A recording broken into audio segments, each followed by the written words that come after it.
And our first teller for the evening is Marilyn McPhie.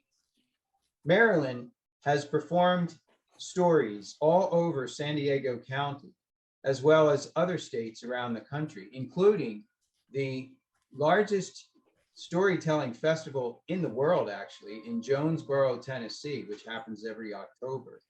She's also told at the Timpanogos Storytelling Festival in Utah.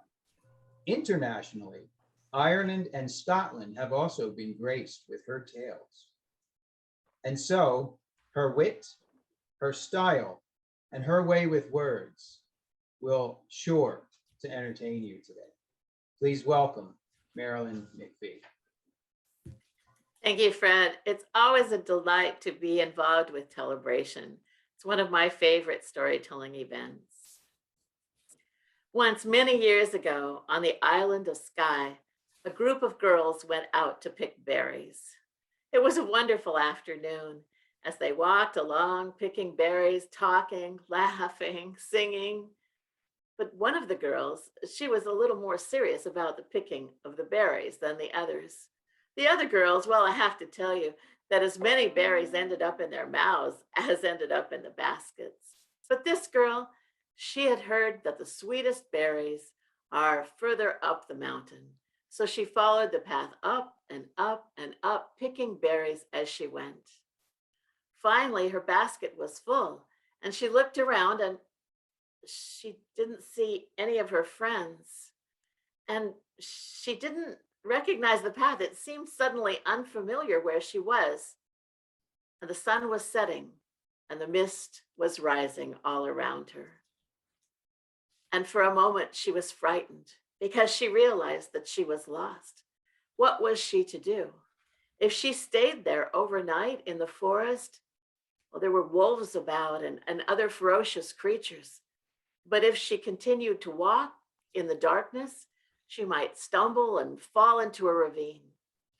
As she stood there pondering what she should do, she saw through the mist a pair of eyes. They seemed to be looking at her, and they seemed to be getting closer. And then on one side, she saw another pair of eyes, and on the other, another pair of eyes, and more and more and more and more, and all coming toward her. She held her breath. And then, as there was a swirling of the mist, she saw more clearly. It was deer, an entire herd of deer. And she heaved a sigh of relief. Looking at that lead deer, she thought to herself, I will be safe if I follow those deer. And so when the deer turned and began to amble away down a path, that young woman followed them. It was not difficult to keep up with them because they stopped to graze along the way, but the path went left and right and up and down. And finally, the deer all stopped at the entrance to a cave. She could see firelight flickering from inside the cave, and she peered in.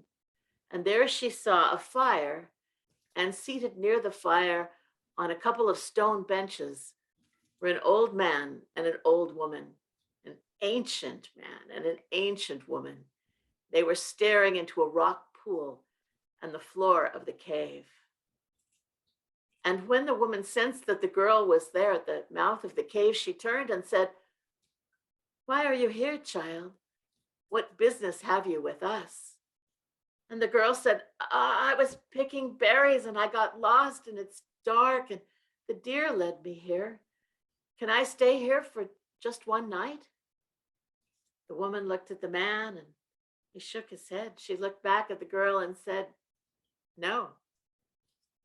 The girl's face fell in disappointment. No, she said, you cannot stay here for one night. You must leave now at once, or you must stay here for a year and a night. And the young woman knew that that was what she should do, and so she agreed. The old woman showed her a place where she could rest and handed her a soft blanket, and the girl had a good night's sleep. In the morning, after a breakfast of porridge, the woman said, Follow me, there is work to be done, and you can help. The girl followed the old woman as she left the cave with a pail in her hand. And there, outside the cave, were all the deer waiting. And the girl watched as the woman put down a stool and began to milk the deer, their milk dropping into the pail. When the pail was full, she put that pail back inside the cave and emerged again with a basket. And then, with the girl following her, they began to go through the woods, picking herbs and berries and flowers, with the old woman identifying each one by name and telling what their uses were. And then they went back into the cave. They got a large bowl, and with the deer milk and the herbs, they made a kind of cheese, a soft cheese called crowdy. When the cheese was ready, they handed the bowl to the old man, and he began to pull out the cheese by handsful. And then with each handful of cheese, he began to sculpt it and mold it into shapes. And some of the shapes looked like humans, and some looked like animals, and well, some the girl could not tell what they were. But when all of the cheese had been shaped and sculpted, the man took that bowl outside of the cave, and one by one he began to hold up the cheese shapes. And some he held in his right hand, and birds came down, eagles and falcons and small birds, even like wrens, and they took the shapes from his hands and flew away. And other shapes he held in his left hand, and other birds swooped down, hawks and vultures and crows and ravens and gulls, and they took the cheese and flew away. The girl looked at the old woman with a question in her eyes, and the old woman said, "Ah, those are dreams, child. We are the makers of dreams. And those that are held in the right hand, those are the pleasant dreams, the dreams of love and kindness and community and prosperity and peace. And the dreams that are held in the left hand, those are the nightmares of unkindness, of poverty, of hunger, of pestilence, and of war." Well, that was how every day went. The girl helped the old man and the old woman, milking the deer and gathering the herbs, making the cheese, and watching as the dreams were taken away. Till finally one morning, the old woman woke the girl and said, "Today is the day. Your service here is at an end. You have been a great help, and we thank you. But you have been here for a year and a night, and it is time for you to follow the deer down the mountain. There will be a reward waiting for you there." And the girl embraced the old couple and thanked them for what she had experienced there and what she had learned. And she went out of the cave, and sure enough, the deer were waiting. And she followed those deer on a path that she did not recognize, down and down and down and down the mountain until they led her to the shore of a large body of water. The deer crowded around the girl so that she could not move, and she saw that they were looking across the water. And so she turned her gaze there as well. At first, she saw nothing at all, but then she saw a speck in the distance, and it became closer and closer and closer until she could see that it was a small craft, a coracle covered with skins, and in it there was one man.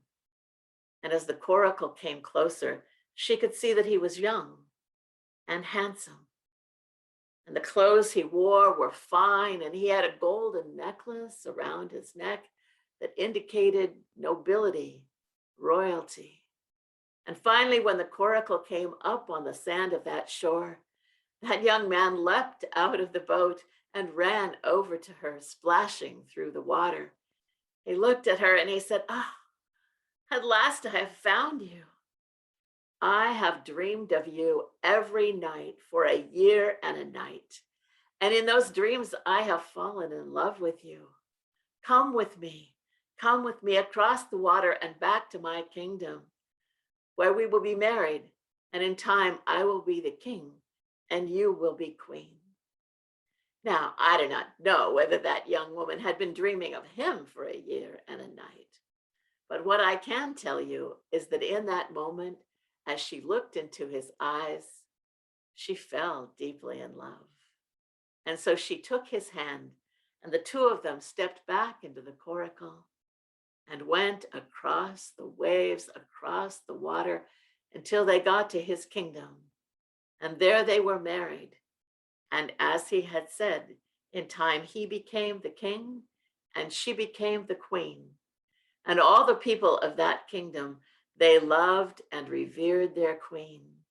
For not only was she wise and kind, but she could tell them the meaning of all of their dreams. Thank you, Marilyn.